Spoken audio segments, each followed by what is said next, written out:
ते हो, ही सुद्धा आपल्या सर्वांना परिचित असणारी वनौषधी आहे. आवळा ज्याला आपण म्हणतो. लॅटिन नेम यांचं फायलॅन्थस एम्बेलिका आहे आणि संस्कृतमध्ये आमलकी, अमृता, वयस्था, धात्री, तिशफला, वृक्षा अशी वेगवेगळे नावं म्हटलेलं आहे. हिंदीमध्ये आमला आणि उर्दूमध्ये आवळा असे म्हणतात.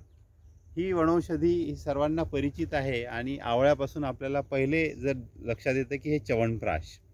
जसं आता शरद ऋतू लागला आहे तर सर्वांनी च्यवनप्राश याचं सेवन केलं तर वयस्थापन गण म्हणजे जवळपास 100 वर्ष जगण्याची जर कला आहे ती आवळ्यामध्ये जे च्यवनप्राश आहे ते च्यवनप्राश घेतल्याने आहे. कारण याच्यामध्ये tannin, Gaelic acid, ascorbic acid, वसा, कार्बोहायड्रेट्स व असे वेगवेगळे गुणधर्माचे युक्त असे विटॅमिन्स याच्यामध्ये आहेत.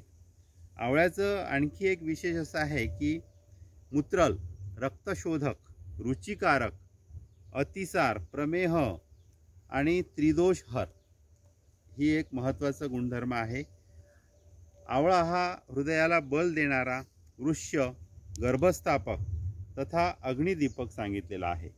त्याचप्रमाणे आवळा, हिरडा व पिंपळी हे जर एकत्र करून घेतलं तर सर्व प्रकारचा ज्वर म्हणजे ताप हे नाहीसा करतं. आणि आता आपल्याला कोविडच्या काळात जर इम्युनिटी पॉवर आपल्याला वाढवायची असेल तर आवळ्याचे युक्त सगळे पदार्थ घेणं आवश्यक आहे. जसं आमलकी रसायन म्हणजे नुसतं आवळ्याचं चूर्ण कोमट पाण्यात घेतलं तरी इम्युनिटी आपली बूस्ट होते. आवळा कँडी, च्यवनप्राश, आमलकी स्वरस आणि आवळ्यापासून बनवलेल्या त्रिफलारिष्ट हे जर सर्वांनी घेतलं तर आपली प्रतिकारक्षमता ही लवकरात लवकर वाढते आणि सर्व रसायन म्हणजे याला आपण आमलकी रसायन ज्याला म्हणतो आपण की रसाचं वृद्धी करण्यासाठी याचा उपयोग होतो.